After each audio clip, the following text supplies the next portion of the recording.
డబ్బు, అనారోగ్యం, ఉద్యోగం, వ్యాపారం, అప్పులతో బాధపడుతున్నారా? మీకోసమే లాంచ్ యువర్ ఫ్యూచర్ ప్రోగ్రామ్. న్యాయం కోరుతూ భర్త ఇంటి ముందు ఒక బాధిత మహిళ తన 5 ఏళ్ల కూతుర్ని పట్టుకొని నిరసనకు దిగుతోంది. తనకు న్యాయం కావాలని కోరుతోంది. ఏంటి అసలు తన భర్త నుంచి తనకు జరిగినటువంటి అన్యాయం ఏంటి అడిగి తెలుసుకుందాం. మీ పేరండి? నా పేరు నక్షత్ర మేడం. పాప పేరు మోక్షిత మేడం. ఎందుకు మీ భర్త ఇంటి ముందు మీరు ధర్నా చేయాల్సిన? మేడం, ఇతనికి చాలా ఇల్లీగల్ అఫైర్స్ ఉన్నాయి, బ్యాడ్ హ్యాబిట్స్ ఉన్నాయి మేడం. పబ్జీలు ఆడుకుంటూ మమ్మల్ని పట్టించుకునేవాడు కాదు మేడం స్టార్టింగ్ అంతా. అది ఒక్కటే బ్యాడ్ హ్యాబిట్ ఏమో అనుకున్నాను. తర్వాత తెలిసింది మేడం, పబ్జీలోనే గేమ్స్ ఆడుతూ అమ్మాయిలకి ట్రాప్ చేసేవాడని చెప్పేసి. అక్కడ చాలామంది అమ్మాయిలు చెప్పారు మేడం. అక్కడ అమ్మాయిలు చెప్పాక ఓకే, దిశలో కూడా కంప్లైంట్ ఇచ్చాను మేడం. అక్కడ కూడా ఇన్ఫ్లుయెన్స్ చేసుకున్నాడు మేడం. అక్కడ కూడా నాకు న్యాయం జరగలేదు మేడం. దిశలో కూడా అక్కడ ఇన్ఫ్లుయెన్స్ చేసుకుని తనకు ఫేవర్గా మాట్లాడించుకున్నాడు. అది వదిలేసాను, కోర్టులో కేసారు, అది తిప్పిస్తున్నారు. పోనీ అదంతా పక్కన పెట్టండి, ఏదో రోజు మారు వస్తాడు అనుకున్నాను మేడం. సొంత అక్కను కూడా రమ్మని అడిగాడు మేడం వీడు పడుకోవడానికి. ఆ రికార్డ్స్ కూడా నా దగ్గర ఉన్నాయి. మొన్న నాకు చెప్తున్నాడు మేడం, నాకు ఈ అమ్మాయితో పడుకున్నాను, ఆ అమ్మాయితో పడుకున్నాను, నీతో సుఖం లేదు అని చెప్తున్నాడు. అడిగి రోజుకో వర్జిన్ కావాలంటున్నాడు. ఇంకా నాకు అన్ని కనుక్కుంటే ఈ అమ్మాయితోని పెళ్లి చేసుకుని ఈ అపార్ట్మెంట్లో పెళ్ళమని చెప్పుకొని తిరుగుతున్నాడు అంటే మేడం. నేను అసలు తట్టుకోలేకపోయాను మేడం. ఆయన పేరు Sai Teja madam. Sai Teja naval Tripurana Venkata Sai Teja madam. Naval డాక్యుమెంట్లో చార్జ్ మ్యాన్గా చేస్తున్నాడు. సినిమాల్లో పెద్ద హీరో అయిపోతాడంటే మేడం. పిల్లలు మోసం చేసి సినిమాలో ఏ హీరో అయిపోతాడు మేడం. ఆ తీసిన సినిమా కూడా ఒక వర్స్ట్ సినిమా మేడం. ఒక అన్ని దరిద్రపు సీన్లు ఉంటే సినిమా చేశాడు మేడం. ఆ సినిమా అమ్మాయిల్లోనే అమ్మాయిలు ట్రాప్ చేస్తాడు. మా పాపకు ఒక రోజు బాగాలేక నేను మెడికల్ అడ్మిట్ చేశాను మేడం. ఐసీయూలో ఉందని కాల్ చేశాను మేడం. ఆ రోజు కూడా రాలేదు మేడం. మా పాపను కూడా పట్టించుకోలేదు. ఫోన్లే మారుతాడు ఎండాలు చూసినా సరే. ఇంకా నాకు తెలిసింది, ఈ అమ్మాయిని పెళ్లి చేసుకొని ఇక్కడ నేను ఉంచుకున్నాడు. ఈ అమ్మాయికి అన్నీ తెలుసు మేడం. నేను ఎన్నోసార్లు చెప్పి చూసాను, నాకు పాప ఉందంటే నీకు ఎవరుంటే నాకేంటి, నాకు కావాలి, ఆడే కావాలి అని నేను విడిచిపెట్టను. నువ్వేం చేసుకుంటావు చేసుకుని అని అంటున్నారు మేడం. తిరిగి 2015లో ఫిబ్రవరిలో మ్యారేజ్ అయ్యింది మేడం. ఇదిగోండి సార్, 2015లో లవ్ కమ్ అరేంజ్డ్ మేడం. మా పేరెంట్స్ అందరూ ఒప్పుకున్నాకే చేసుకున్నాం మేడం. మీకు ఎట్లా పరిచయం? అప్పుడు నాకు మ్యూచువల్ ఫ్రెండ్స్ ద్వారా పరిచయం మేడం. ఒక మూవీ ఆడిషన్లో నేను కూడా వెళ్ళాను మేడం. నా దరిద్రానికి అప్పుడు ఏదో వచ్చాను మేడం. అప్పుడు కూడా చెప్తున్నారు ఇంట్లో ఎవరితో ఎక్కువ ఫ్రెండ్షిప్లు చేయొద్దు అనేసి. ఈ మాయ మాటలు ఎలా ఉంటాయి తెలుసా మేడం? వెంకటేశ్వర స్వామి మాలలు వేసుకొని నేను మొత్తం ఈ పురుష ప్రపంచానికి పతివ్రత అని చెప్తాడు మేడం. చాలా దారుణమైన మాటలు మేడం. రోజుకు ఒక వర్జిన్ కావాలంటాడు. పిల్లలతోనే చెప్పాడు. ఆ రికార్డింగ్స్ కూడా నేను ఫస్ట్ సబ్మిట్ చేశాను మీడియాకి. ఇచ్చాను మేడం. నేను ఈ రోజు మీడియా ముందు చెప్తాను, పేరుకే దిశ మేడం. ఏ ఆడపిల్లకు కూడా న్యాయం దిశలో జరగట్లేదు. ఈ రోజు నేను ఇంకెవరు రాని వాళ్ళు చాలా మంది మేడం. దేశంలో అయితే న్యాయం జరగదు మేడం. ఎవరితో చెప్పిస్తే వాళ్ళకి ఎవరికైతే ఇన్ఫ్లుయెన్స్ ఉంటుందో వాళ్ళ తరపునే మాట్లాడుతున్నారు. ఆడ హత్య చేయని, మానభంగమే చేయని, ఆడికి ఇన్ఫ్లుయెన్స్ ఉంటే అంతే, వాడిదే ఇంక పై చేయి మేడం. నేను ఎంత పోరాడాను మేడం. ఫస్ట్ 1 year ఒక్కటి బాగానే ఉన్నాడు మేడం. తర్వాత నాకు అలా డబ్బులు అడగడం, మీ ఇంట్లోకి వెళ్ళి డబ్బులు తీసుకురా. మా పేరెంట్స్, మా ఫాదర్ నావెల్ ఎంప్లాయీ మేడం. ఆయన విఆర్ తీసుకున్నారు హెల్త్ బాగాలేక. మా మమ్మీ కూడా క్యాన్సర్ సర్వైవల్ మేడం. యాక్చువల్లీ ఆవిడ చుట్టూ పాప 4 సంవత్సరాలుగా మెంటల్గా డిస్టర్బ్ అయి తిరుగుతున్నారు మేడం. సార్ దాన్ని పట్టుకురండి మేడం. నేను ఫస్ట్ హౌస్ వైఫే మేడం. నేను ఎక్కడికి బయటికి కూడా వెళ్ళించేవాడు కాదు. చదువుకున్నారు. నేను డిగ్రీ అయింది మేడం.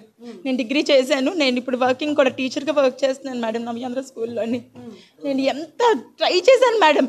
ఇంకా లాస్ట్కి పెళ్ళి అయిపోయి ఈ అపార్ట్మెంట్లో పెళ్ళమని చెప్పుకొని తిరుగుతుంటే నేను భరించలేకపోయాను మేడం. ఇన్ని భరించాను కేవలం దీనికోసమే మేడం, నా కూతురు కోసం భరించాను మేడం. ఏ రోజు కూడా నేను దీనికి తండ్రి లోటు దీనికి ఉన్నా తప్ప ఇంకే లోటు లేదు మేడం. లాస్ట్ టైం ఫాదర్స్ డే అయినప్పుడు అందరూ అందరూ ఫాదర్స్ని తీసుకొస్తే ఏడ్చింది మేడం. ఆ రోజు ఏడ్చేసి నాకు లేరా అని అడిగింది మేడం. అడగండి మేడం, తల్లి చెప్తాను. ఆ రోజు ఏడ్చుకొని చెప్పింది మేడం. ఆ రోజు నేను చాలా బాధపడ్డాను యాక్చువల్లీ.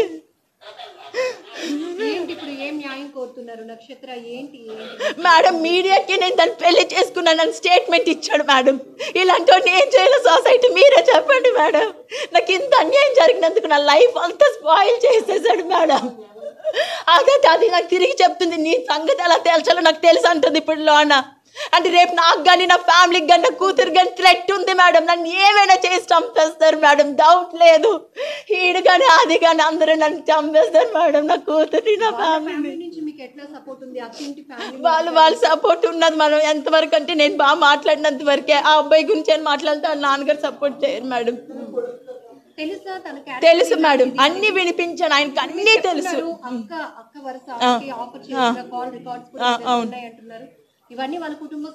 తెలుసు మేడం, నేను వినిపించాను. ఇంటికి వెళ్ళి మరి వినిపించి చెప్పాను మొత్తం. ఆవిడ మీదకి గొడవకి వెళ్ళారు.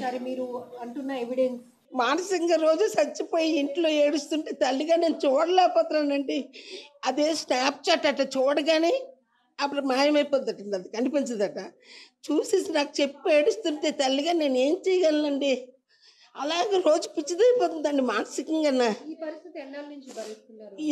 ఇది ఈ పరిస్థితి 3 నెలలు 4 నెలల నుంచి భరిస్తుందండి బాగా. ఈ అమ్మాయిని పెళ్లి చేసుకున్నాక బాగా ఇంకా టార్చర్ పెట్టడం. ఆ అమ్మాయి కూడా ఆ పిల్లైతే ఇలాగ సింబల్ పెట్టడం, నేను రాజకీయ నాయకుడు కూతురుని అనడం.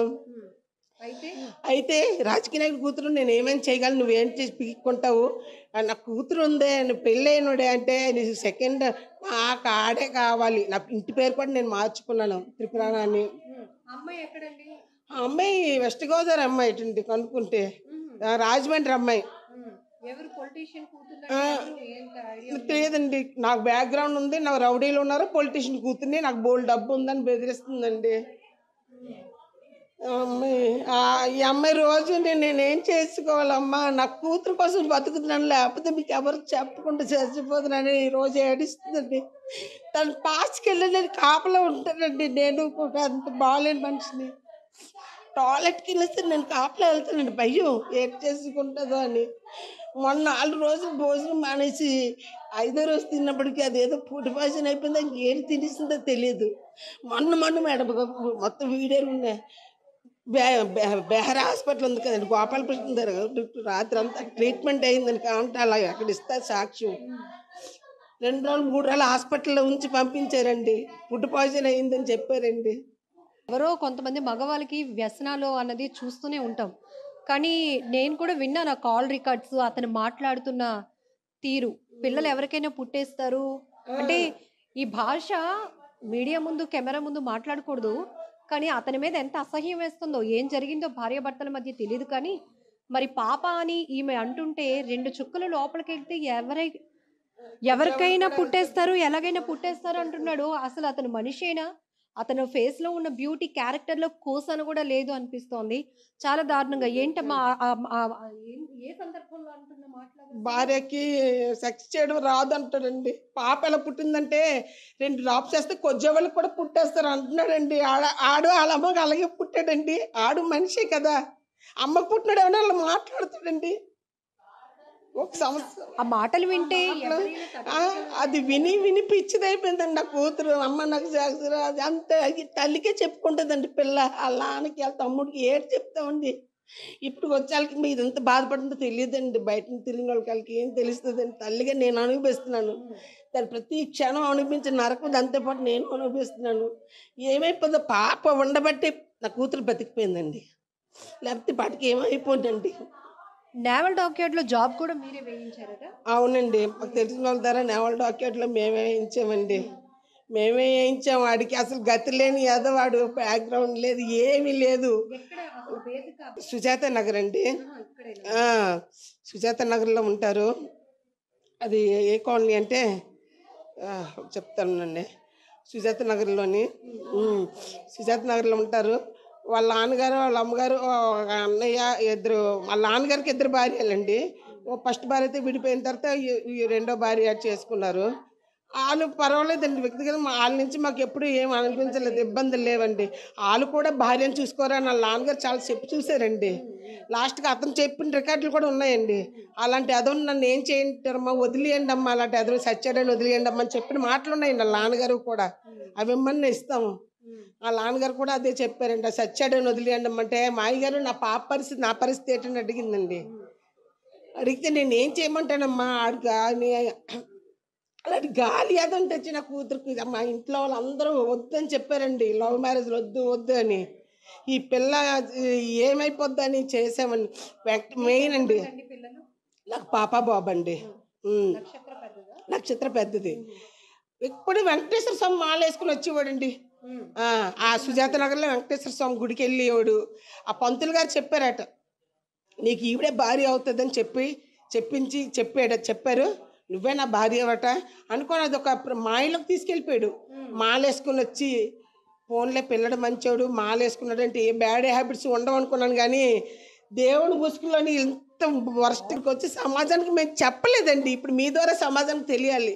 మేము మా చుట్టాలకు కూడా చెప్పుకోలేదు కనీసం వీడు ఎంత నీచుడని. ఎందుకంటే ఎవరికి ఇష్టం లేని సంబంధం మేము చేసుకున్నాం. ఎవరికి చెప్పినా మాకు న్యాయం జరగదు. ఈడు అన్నాడు, నేను పోటుగాడిని, నన్ను ఎవడు పీకినాడు లేడటండి. చేయలేదండి. డైవర్స్కి వద్దనేస్తుందండి ఆ పిల్ల నక్షత్ర. నాకు డైవర్స్ కాదమ్మా, వాడు మారాలి, పాప ఉంది కదా తండ్రి అని. కనీసం ఫాదర్స్ డే రోజు పాప ఏడ్చిందండి. ఆ వీరమా షోలో అందరూ ఫాదర్స్తో నడుస్తున్నారు చిన్నపిల్లలందరూ. ఈ పాపను మామూలుగా తీసుకెళ్తే ఏడుస్తుంటే చిన్నపిల్లకి ఏం సమాధానం చెప్తానమ్మా, నీ తండ్రి ఇంత నీచుడని చెప్తామా? అది చెప్తే అర్థమయ్యే వయసు అది. కనీసం లోపలికి ఇక్కడికి వచ్చారు, అతన్ని క్వశ్చన్ చేస్తున్నారు, ఏం చెప్తున్నాడు, నాకు ఈఎంఐ కావాలి, నేను ఈఎంఐతోనే ఉంటాను, ఏం చేసుకుంటారో చేసుకోండి, మీడియా వాళ్ళు డబ్బు ఇస్తే వచ్చారు అని చెప్తున్నాడండి. ఆ అమ్మాయిని పెళ్లి చేసుకుంటానని చెప్తున్నాడండి. ఇక్కడ ఈ అపార్ట్మెంట్లో అందరికీ నా భార్య అని పరిచయం చేశాడండి. ఇంట్లో దిగినప్పుడు పూజలు గట్టి చేశాడటండి. ఇక్కడ సీసీ ఫుటేజ్ తీసినా తెలుస్తుందండి. వీళ్ళు అందరితో నా భార్య అని చెప్పాడండి. ఇంకా అంతకన్నా నీచుడు ఇంకేటండి.